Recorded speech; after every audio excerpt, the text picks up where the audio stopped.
fallait les retracer correctement pour éviter les disputes.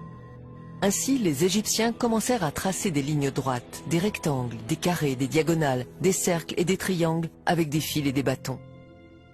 Tout était noté sur des papyrus. Ce fut le début de la géométrie. Ils comprirent un fonctionnement fondamental de la nature. Tout est fractionné ou assemblé en petites unités égales. Cette constatation va leur servir tout au long de leur découverte. Il leur fallait aussi une unité de mesure pour bien délimiter les parcelles. C'est bien de faire de la géométrie, mais il faut mesurer les lignes. Ils pensent au pied du roi. La longueur du pied du roi peut être utilisée comme étalon. Cet étalon sera multiplié et distribué dans tout le royaume. Ils essayèrent les pieds, les bras, les jambes, les coudes du roi, mais il y avait un problème. Cette unité n'était pas fixe. Le problème était réglé pendant son règne, mais tous les rois n'avaient pas la même taille. Le roi suivant voudrait sûrement qu'on utilise son pied ou son coude par jalousie. Dans les collines, en attendant le recul du Nil, les Égyptiens réfléchissaient et cherchaient une solution au problème.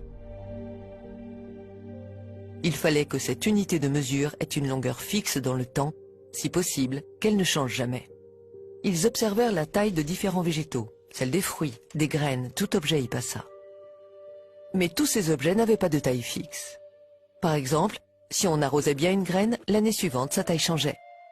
Et sur des longues distances, la différence devenait vite importante. Tout d'un coup, ils ont eu l'idée de mesurer l'eau. Oui, l'eau douce du Nil. Ils mesurèrent une goutte et ensuite une autre. Elles avaient toutes la même taille. Du bas Nil jusqu'au haut Nil, les gouttes avaient la même taille. Ils remarquèrent que la taille de la goutte d'eau ne changeait pas année après année. C'est génial.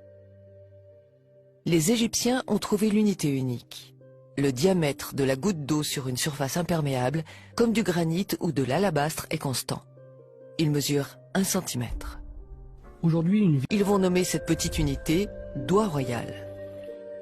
10 gouttes d'eau, soit 10 doigts royaux, égale une main royale. 100 gouttes d'eau, donc 100 doigts royaux, ou 10 mains royales, égale une jambe royale. Des siècles plus tard, on sortira ces découvertes des coffres secrets et on les renommera différemment. Le doigt royal sera appelé le centimètre, la main royale le décimètre et la jambe royale le mètre. On les présentera comme des découvertes récentes et on se les appropriera made in France. Le diamètre de la goutte d'eau douce mesure ce qu'on appelle aujourd'hui 1 cm. L'eau est une constante universelle. La taille de la goutte d'eau douce ne changera jamais pendant des milliers et des millions d'années. Oui, l'unité universelle, le mètre, n'a pas été inventée en 1780, mais elle fut découverte par les Égyptiens il y a des millénaires.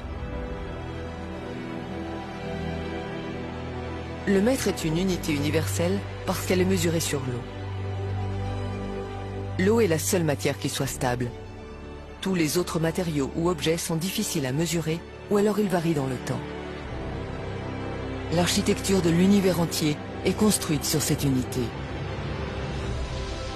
Sur le mètre, cette unité immuable, ont été définies les 6 unités fondamentales de la physique et de la chimie d'aujourd'hui.